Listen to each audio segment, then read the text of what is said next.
Here's my 5 ugly truths about rehabbing and flipping homes.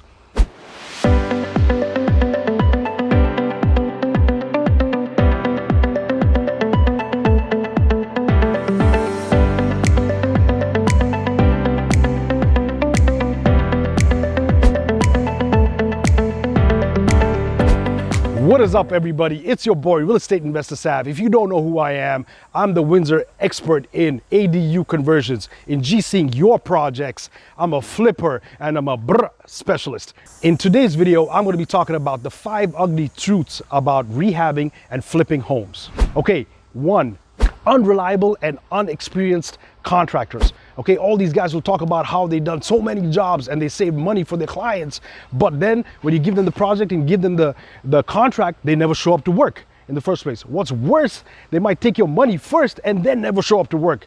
Oh my God.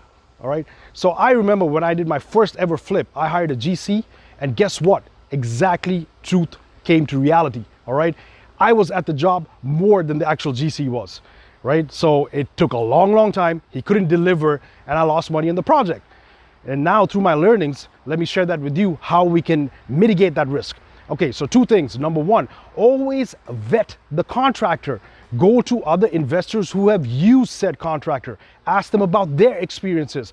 Ask them to confirm that this guy actually shows up to work and does a good job. If you get enough investors who have used one contractor, you know he's good and he's good to his work. Okay, so that'll mitigate a lot of the risk. Number 2, always make sure that you're on the job, seeing that he's there. Okay, so you got to go out to your sites, be present. Don't say you're going to go every Friday, because then he'll know what your schedule is like, right? Go on a Monday, go on a Wednesday, go on a Thursday, Friday, whatever. Just show up to the job site and make sure he's there. Hire fast and fire fast, people, because if the guy's not performing, get rid of him out the door immediately. The project takes longer than expected. All right, so if the project takes too long, your carrying costs, your interest for borrowing that money to do that project, and all the other carrying costs associated with that gets overburdening, right? And then you're upside down in your project. So how do we mitigate this risk? If you come to a point where you realize the contractor is taking too long to do a project, again, go back to point number 1, hire fast, fire fast. Try to understand what's delaying the project. If it's the contractor's fault, go and find another contractor. Step in there. Don't be scared to actually go and pull the trigger and say, sorry, man, you out of here. I'm going to get somebody who's going to do it faster, right? If it's not the contractor's fault and there is some issue with the construction, then you got to mitigate risk some other way.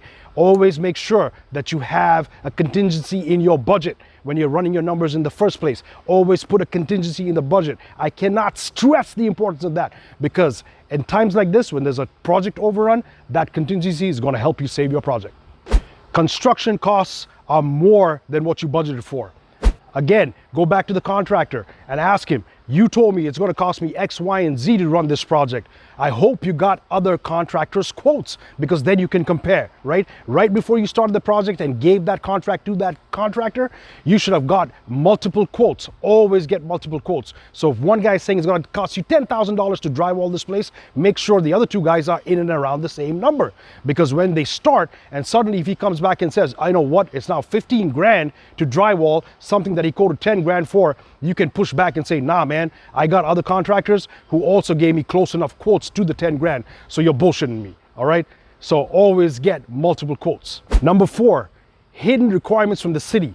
So you start your project and now suddenly the city comes in and they want you to get a permit for the water line. They want to get you a permit for the sewer line, fire separation, so on and so forth. It just adds up and adds up. What's worse, you thought you were a boss and you started the project without a permit in the first place. And now there's a stop work order for you to get a permit, right? So all that adds up. It's going to add up in time. It's going to add up in cost of maintaining the requirements from the city. So how do we mitigate that? What you got to do is basically make sure before you start a major project that you're getting the permits in place. Put that in your time calculation of the project. Put that in your cost calculation of your project. So already you're starting off on a good foot. All right. Usually when you have permits, the city requires for drawings, and they always follow what's on the drawings. Very rarely will they come and say, oh, by the way, your drawing says something, but I want you to do something else. That's a very, very rare situation, unless you open some walls and you find something that you never expected, or they found something during inspection that they never expected. All right. That's a 0.0001% chance of happening. So always get your permits before you start major construction, so you're in good books with the city, and then follow the drawings so they come for inspection and they prove what you did, because it's all mapped out. All right. And last but not least, the ARV doesn't come to what you projected when you started the project. This is the number one mistake I find a lot of investors make. They're speculating. They're hoping they can get $1 million for this house that's actually worth only $600,000. All right. So there's a couple of ways that you're going to mitigate this risk. Number one, when you're doing the budget for your project, before you even place an offer, make sure you have the comparables to get the ARV. When you get those comparables, always take the lowest. Go for the lowest ARV projection for this house, because you don't know what's going to happen between the time you buy the house and you spend 2, 3, 4 months renovating the house, and then the time to sell the house. In between, the market could tank. And if it does tank, your ARV, what you thought that you were going to get, is not going to happen anymore. And then what's the point of doing this flip in the first place, right? Number one mistake. So take the lowest ARV. That's the first and most important rule, okay? Second of all, always have multiple exit strategies, right? So if the ARV is really much lower than you expected, now it's too late to change. So have an exit strategy. What are you gonna do? Hold this house maybe for some time, rent it out, let it cash flow until the time the market picks back up again. Then you can sell it, and then you can make that money that you were actually hoping to get in the first place. All right, so have multiple exit strategies. That's all I have for you today. And I hope you really like that content and it gets you started on your flipping game.